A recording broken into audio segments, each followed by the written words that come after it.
11 de maio de 2022. Estamos iniciando mais um programa Taperá Debate. À minha esquerda, o jornalista Jorge Duarte Rodrigues. À minha direita, o jornalista Nelson Lisboa. Vamos começar com que assunto, Nelson? Seu Walter, vamos tentar começar primeiro com uma boa notícia. Na sexta-feira, eu e o Diogo, como representantes do Jornal Taperá, nós estivemos lá na inauguração do supermercado São Roque, no Jardim das Nações. Uma baita loja, vai gerar aí muito emprego. Porém, nesta quarta-feira, um novo levantamento divulgado pelo IBGE traz uma coisa bastante preocupante, seu Walter. A inflação nos últimos 12 meses, de maio do ano passado até abril deste ano, bateu em 12,13%. É o maior índice de mais de 20 anos. O brasileiro está tendo o seu salário, o seu rendimento cada vez mais consumido pela inflação. A gente chega num supermercado que você gastava, o que você levava o mês passado, esse mês você vai levar menos, mês que vem menos e cada vez menos. É uma situação bastante preocupante. E isso engata no outro assunto. O empobrecimento da população brasileira acaba gerando o aumento de pessoas que vivem recolhendo recicláveis pela cidade para poder ter um mínimo de renda. Aí a gente cai naquela polêmica, se a prefeitura está ameaçando multar, multar catadores de recicláveis, se pode catar dos containers, se não pode. Prefeito, respondendo uma pergunta de um vereador que nós encaminhamos para ele, responde que não está havendo perseguição, nada, está apenas seguindo a lei.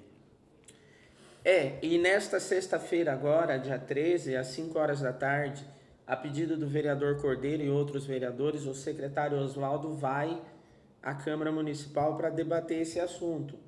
Mas, muito mais do que cumprir a lei, seu Walter, o que a gente vê de pai de família, de cidadão catando recicláveis, na verdade, estamos nos transformando num país pobre, mais pobre. Estamos voltando àquela realidade dos anos 80, de mais gente vivendo de recicláveis. Se o cara... Pois não. Há uns 4, 5 anos atrás, nós tínhamos aí catadores de latinha, né, Jorge? Deve lembrar? Você também? Sim. Uns 3 ou 4, 5 na cidade. Hoje nós temos dezenas. Isso é uma amostra de como está a situação, a inflação, o desemprego. O empobrecimento da população. Empobrecimento. E isso, a gente espera que o governo Laerte, que o Edmilson e os secretários municipais, mais do que apenas se ater à questão legal, foque no seguinte: eu, enquanto prefeito, eu, enquanto administração municipal, preciso agir com mais rapidez para evitar o empobrecimento da população saltense. Salto é só um extrato do Brasil, mas a gente precisa avançar e muito na geração de emprego, seu Walter. E, engatando esse assunto dos catadores com uma outra questão, o prefeito Laerte vai hoje na Câmara Municipal fazer um debate sobre a lei de incentivos fiscais. A lei de Salto, que é lá da época do governo Juvenil Cirelli, é uma das mais modernas. Ele entende que dá para aperfeiçoar, mas mais do que só ficar no campo da burocracia, do debate, da organização, tem que ter resultado, né, senhor? Vamos ver agora. Demorou para apresentar esse projeto, porque era um projeto, na campanha falava-se muito disso.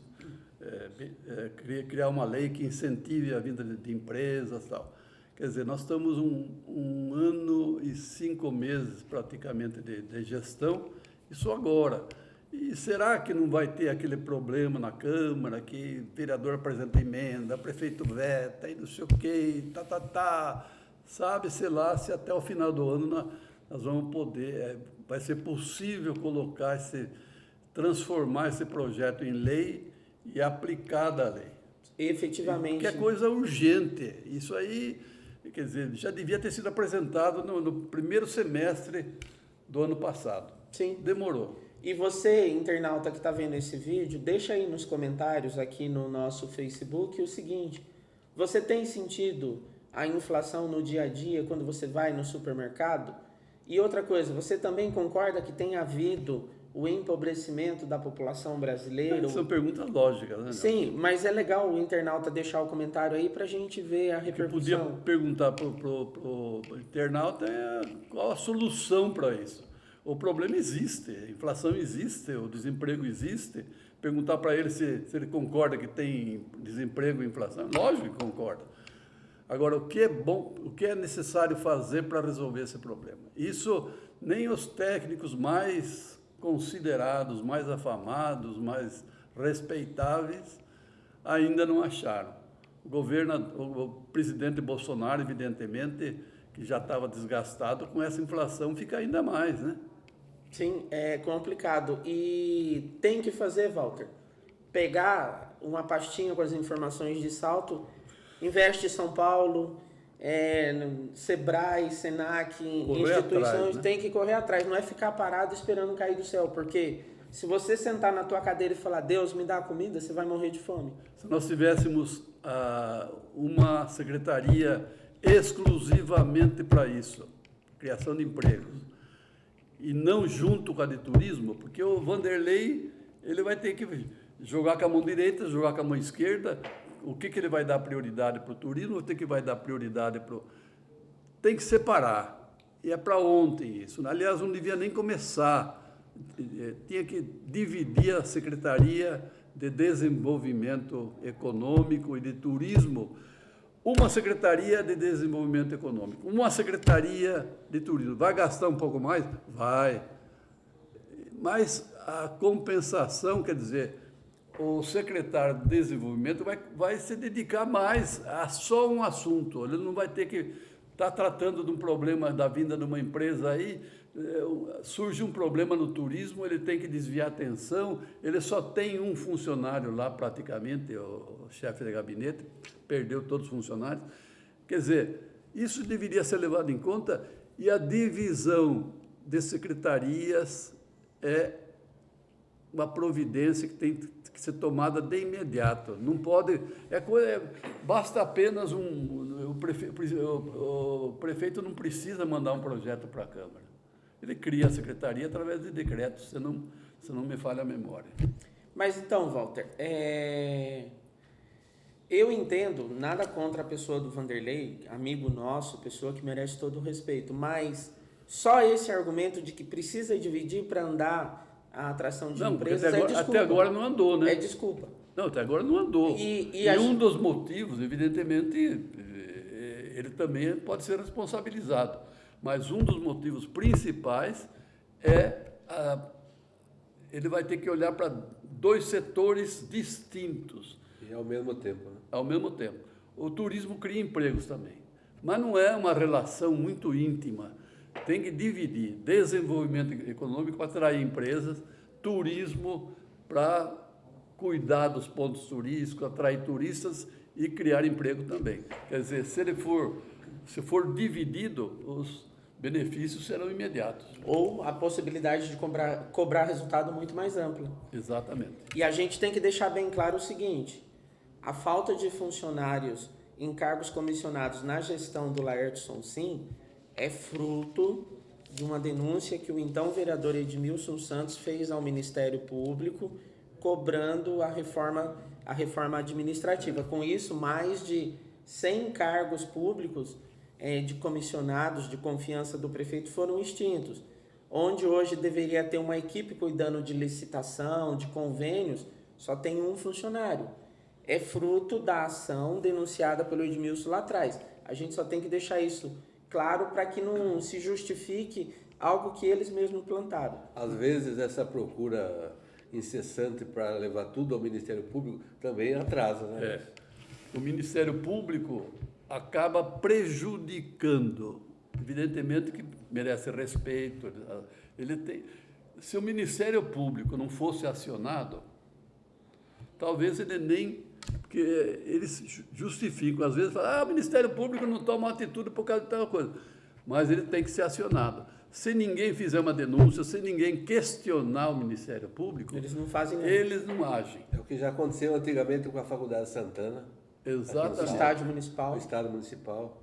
os quiosques próximos de algumas praças que tiveram que devolver, frutos de denúncias feitas. O vereador também, inclusive eu falei na minha coluna, a Câmara colabora, mas também prejudica a administração. Atrapalha. Tem vários casos, que eu até vou relacionar esses casos aí, porque, por exemplo, ligado ao turismo, a pretensão na praça ali era tornar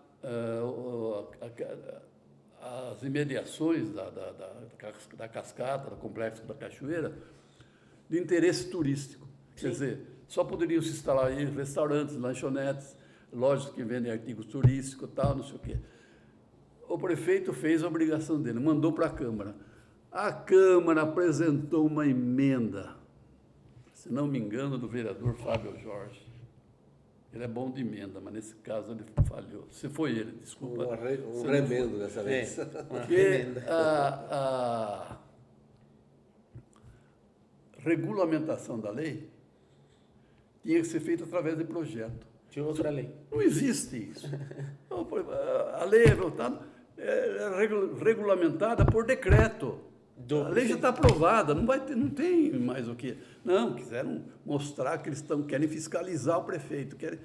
Até agora não foi mandado, salvo o melhor juízo, só se chegou esses dias, um outro projeto estabelecendo que aquela área é de interesse turístico. Resultado, já se instalou na Avenida Vicente Spitar uma loja de móveis. Está sendo demolido. Já foi demolido o antigo Bar do Boni, em frente à praça. O restaurante o outro restaurante ali ao lado também já limpou. Ali pode ser que algum chinês deve ter comprado ali, e o Xing Ling ali deve estar, ou um nome parecido, deve estar pretendendo instalar uma loja para turista ali, com artigos chineses, do mundo todo, paraguaios, e quer dizer, turismo, as favas com o turismo. Eu não sei por que não foi enviado esse projeto. Se a Câmara resolveu, não adianta bater o pé, não, tinha que ser por decreto. Já foi estabelecido através de lei, então isso tem que ser, a Prefeitura já devia ter apresentado o projeto exigido pelos vereadores, exigido irresponsavelmente pelos vereadores que atrapalharam o objetivo desse projeto. E tem o caso também da Zona Azul, que a Câmara incluiu a emenda de 15 minutos 15 de minutos. Por que Por que não 2 horas? Não, assim o cara ia lá, tirava uma soneca, daí chegava, pode vir aqui que eu vou pagar agora. Pô, brincadeira, pô. É complicado. Ô Walter, ainda nessa questão do turismo, a gente vai ter que pôr uma placa na cidade de Salto, o seguinte, proibido turista, porque nós estamos com a Ilha dos Amores parada, com o Memorial do Rio Tietê parado, o Parque Moutonê parado, a Rua da Barra ali da Marechal Deodoro, Ilha dos Amores, cujo escorregador está lá, mas o buraco também está lá, não sei o que é mais leviano. 60 mil para fazer um projeto. Só o projeto. E a Prefeitura anunciou que vai fazer obras lá após a Ponte Pêncil, vai ter que fechar. Eu vi um edital que a Prefeitura publicou no Diário Oficial essa semana de obras no Complexo da Cachoeira. A minha pergunta é, o que o turista vai vir fazer em Salto? Não tem restaurante que abre na hora do almoço no final de semana. Não tem o que ver de bonito. Só tem os heróicos artesãos que recebem esse pessoal, fala bom dia, boa tarde, boa noite, e não vai ter mais nada. Bota lá na placa, proibido turista, porque a estrutura turística que a gente tem, Walter, está cada vez menor. Parque do Lago carente de melhorias. Parque das Lavras. Parque das Lavras, que foi concedido para iniciativa privada, já faz mais de um ano e até agora não vimos quase nada sendo feito lá. Só tem a imagem de Nossa Senhora do Monte Serrate. Turista vai vir fazer o que em Salto? Porque tem um acesso desgraçado lá para lá. Sim. E até agora a Secretaria de Turismo não voltou seus olhos para esse problema. Com verba do DADE, não premiou a imagem da padroeira. Era prioridade.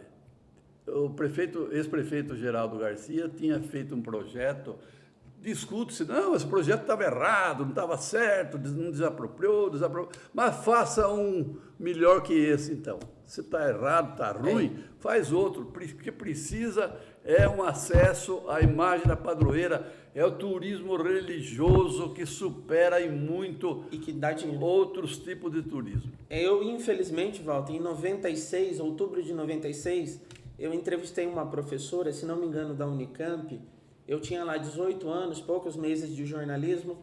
Eu publiquei uma matéria. Infelizmente, o turista visita Salto e vai comer em Itu. Infelizmente, e dormir em Dayatuba. É uma realidade dolorida. A nossa capacidade turística está deixando muito a desejar, infelizmente. Nós falamos aí em Ilha dos Amores. Eu me lembrei, acho que deve estar previsto aí no seu roteiro. Teve uma reunião na sexta-feira na Câmara Municipal do INEVAT com os vereadores saltenses. Aliás, parece que vereadores lá, acho que foi o Daniel, que foi um dos organizadores, e não sei se houve muito interesse por parte de outros vereadores. E nessa reunião aí, o Ismar, que tem lutado, ele representa o INEVAT, desde o início do INEVAT, é uma pessoa que se bate aí contra a poluição do Rio Tietê,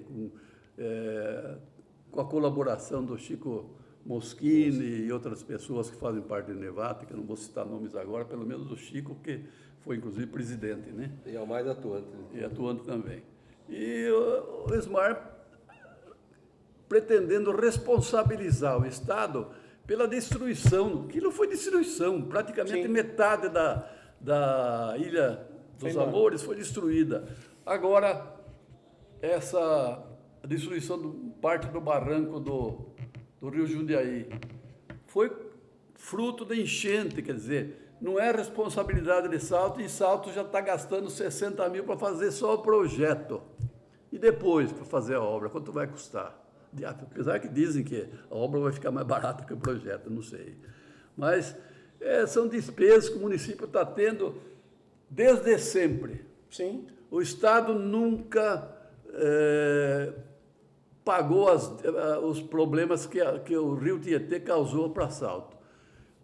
Aquelas retiradas daquele material de latas, de isopores, de bola de futebol, não sei o quê, sofá, sei lá.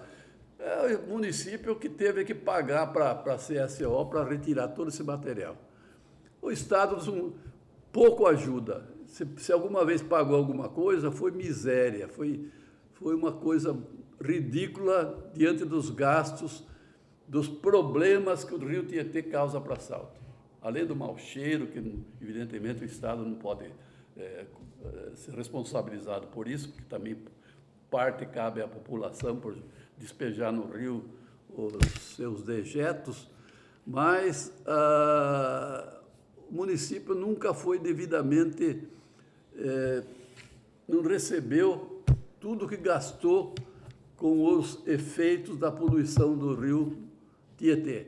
Essa reunião, quer dizer, foi mais uma reunião, a gente tem que apoiar isso aí, todo mundo tem que apoiar, mas dificilmente pode-se gritar aqui que o Estado não quer nem saber do problema do Estado. Se virem. Literalmente. Infelizmente, é uma iniciativa do vereador Daniel Bertani. Daniel, parabéns, estamos elogiando você. Foi ele, é por aí. Ele que... Isso. Mas, infelizmente, não vai dar em nada, Walter. Não vai dar em nada que o Estado está, literalmente, pouco se lixando com os municípios do Médio Tietê. Aí precisaria contar com o apoio de deputados estaduais, federais, talvez até senadores, quem tem condição de exigir do Estado. Infelizmente, a voz de Salto não é ouvida por quem deveria, pelo governo do Estado, que não quer nem saber, pela Secretaria Estadual do Meio Ambiente, outras secretarias, não querem nem saber o problema de Salto, do Tietê em Salto. E nós temos que, não dá para desviar o rio, se pudesse desviar para Itu ou para Indaiatuba.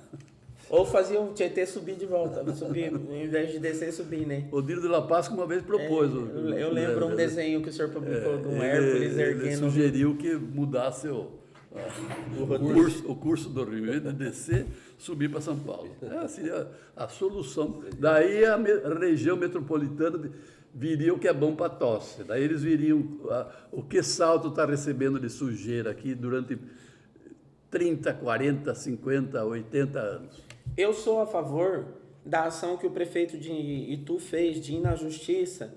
Tá, vai ficar no campo jurídico, mas quanto mais gente e municípios entrarem na justiça contra essa política cruel do Rio Tietê, mais vai incomodando quem tem que fazer alguma coisa, né, seu Walter? E falando também em água, já que estamos falando em água, tem essa polêmica aí da água que Indaiatuba represa do Guruzinho. Os vereadores, tendo à frente o presidente Cícero, defendem os interesses de Salto, achando que ninguém pode represar as águas do rio. Ninguém, nenhuma prefeitura, sem ter autorização dos órgãos competentes. E Indaiatuba está represando. Mas, segundo o prefeito Laerte Sonsim, isso é benéfico para Salto, porque se Indaiatuba não represar, essa água desce e vai embora, vai acabar no Tietê. Então, não é coisa para discussão política, é coisa para técnico. Tem que saber chamar um técnico isento aí, que não vai optar nem por um lado nem por outro, e esse técnico vai dizer, deve ser represada a água, ou então não deve ser represada a água. Porque a gente fica numa situação difícil. A gente, como comentarista dos atos, nós vamos criticar Indaiatuba, nós vamos achar que a Câmara de Salto, o presidente Cícero, está com a razão, pode ser que esteja. Será que o prefeito de Indaiatuba tem razão em represar a água? Está colaborando com o Salto, como diz o prefeito? Sim. É uma dúvida que persiste. E se ficar nessa discussão política, não você vai chegar a lugar nenhum.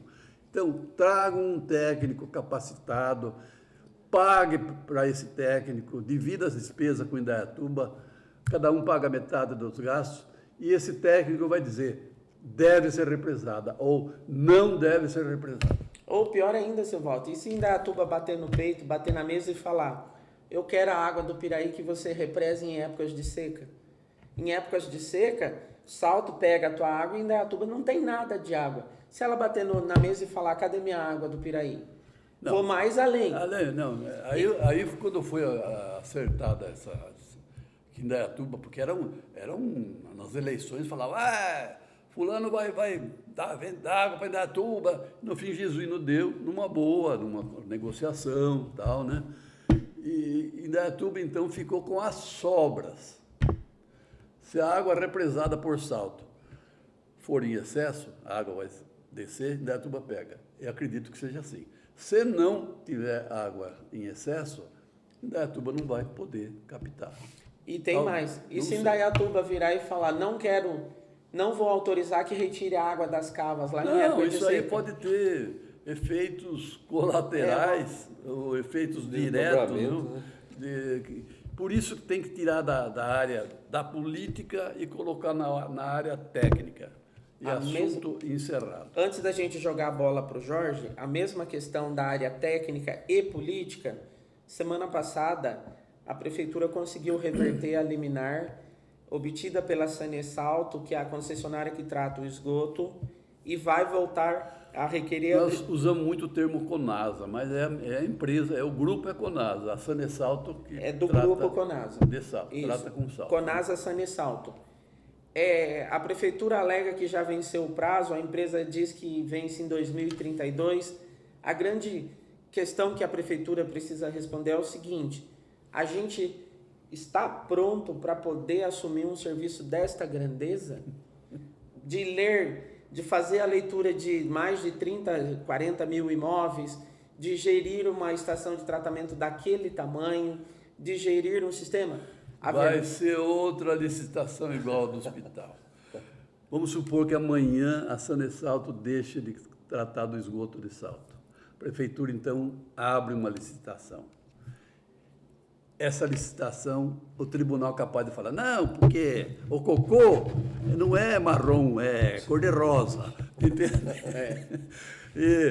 E vai ficar, nós vamos aguentar, não sei durante quanto tempo, essas licitações aí para uma nova empresa. Será que essa nova empresa vai cuidar, como está sendo bem cuidada pela Sanasa? Conasa Sanesal. Teoricamente, eu não conheço os detalhes, pode ser até que não esteja sendo bem cuidado, mas a princípio sim. Quer dizer, vai se arrastar, é uma nova novela. Nós já temos uma novela que passa o dia todo, começa à meia-noite e termina às 24 horas. Essa aí vai ser uma outra também que vai estar no mesmo caminho. Licitação ou o SAI assumir o serviço, Walter? A grande questão é, a prefeitura tem condições? Não tem gente nem para tocar convênio e licitação, vai ter para assumir um trabalho desse tamanho? É complicado. Não, a prefeitura não pode assumir, ela não tem condição. Não, a ideia que a gente ouve falar é que vai assumir o serviço. Mas como vai assumir? Ela tem técnica, ela tem técnicos capazes. Nessa reforma administrativa vão ser colocados cargos técnicos para gerir essa nova empresa que vai assumir o lugar da Sanesal, simplesmente pelo gosto de vamos tirar a Sanesal toda aqui, vamos tirar. E depois, como é que fica? Pergunta. E o futuro, como é que vai ser? Sem dúvida. Um novo problema como o do Hospital Municipal, Monte Serrate, que está aí sem solução. Zona Azul. E com perspectivas da coisa da novela ser suspensa e começar tudo de novo, né? Isso. Vamos lá. Jorge, vamos lá. Chega de falar de mau cheiro e vou falar de coisa mais agradável. Mais bonita. Nesta sexta-feira, no Teatro Verdelands, encerram-se as comemorações ao Dia do Sertanejo. Haverá um encontro regional de orquestras caipiras de Salto, Itu e Indaiatuba. Lindo, certo? Muito bonito. Hoje é o dia do reggae. Você conhece o reggae? O reggae, eu dancei muito reggae. O senhor que ia cantar uma música sertaneja não sabe nenhuma música de reggae. De reggae estou treinando ainda. Ah, tá bom. Então, em homenagem a esse gênero musical, que tem como ídolo maior Bob Marley, e essa data, 11 de maio, é o dia em que ele faleceu, há 41 anos atrás. Bob Marley.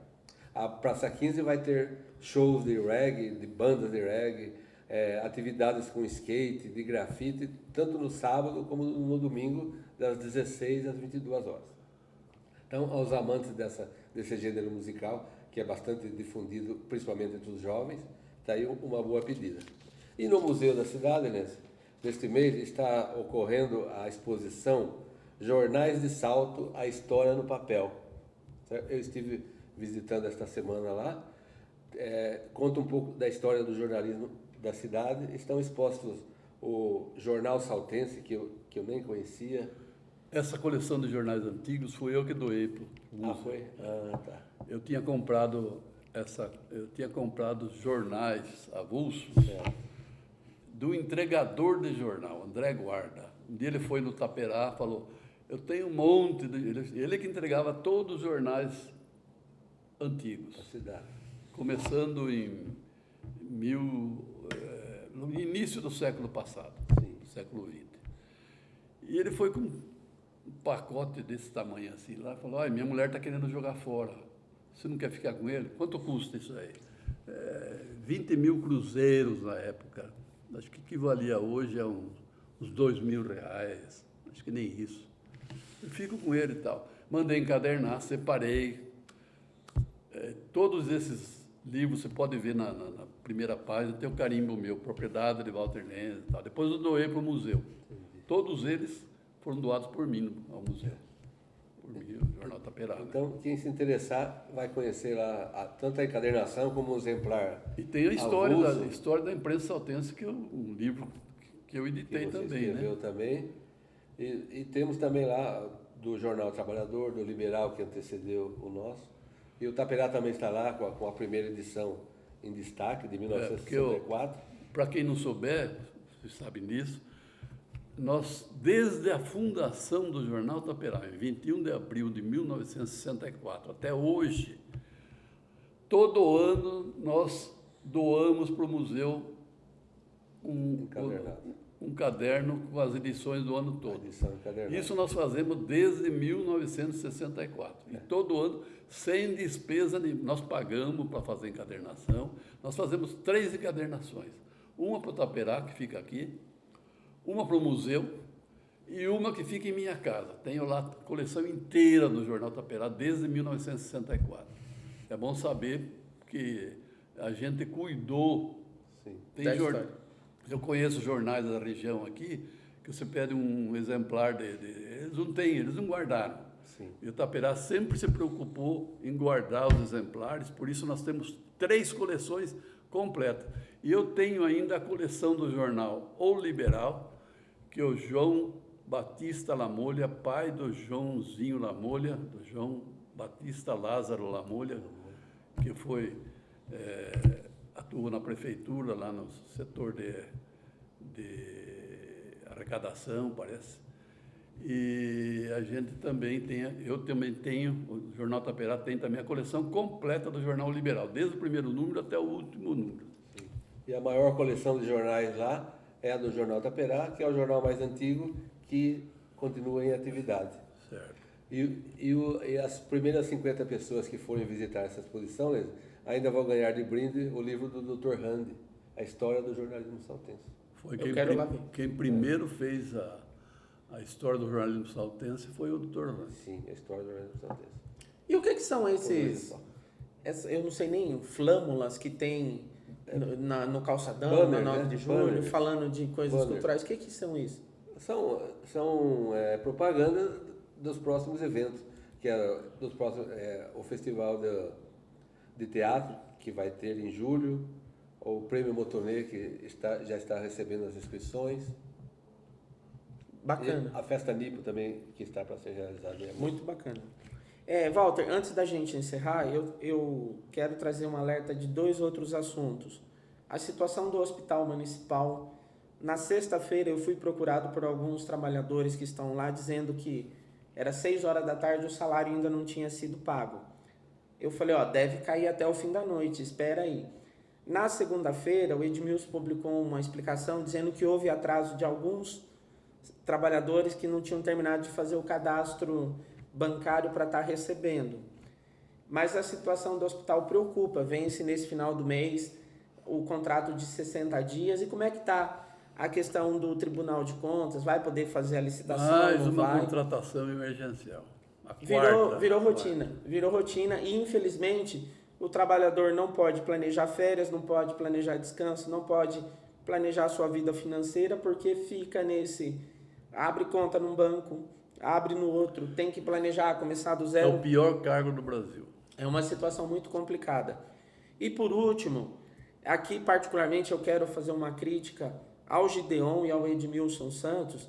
Eles foram sábado lá na ocupação do Jardim Marília, depois da nossa matéria falando sobre a possibilidade de desocupação daquele local a pedido da Rumo, dizendo que não é nada disso, que não vai acontecer isso, que aquilo, e, entre aspas, foram passar pano numa situação que preocupa, Walter. Fazer manobra com pessoas naquela situação social é complicado. A grande verdade, tanto o Edmilson quanto o Gideon precisam fazer o seguinte: existe um acordo firmado em junho de 2020 para casas populares, a nossa vai ser desse jeito em tal lugar, vão ser 100 imóveis, vamos priorizar quem daqui primeiro. Que é muito pouco, né? É muito pouco, mas, Walter, mais do que ir numa situação daquela e dizer para o povo, fica calmo, fica quietinho, na verdade, um agente público precisa ir lá e falar, olha, vamos fazer isso, porque do contrário, na minha opinião pessoal,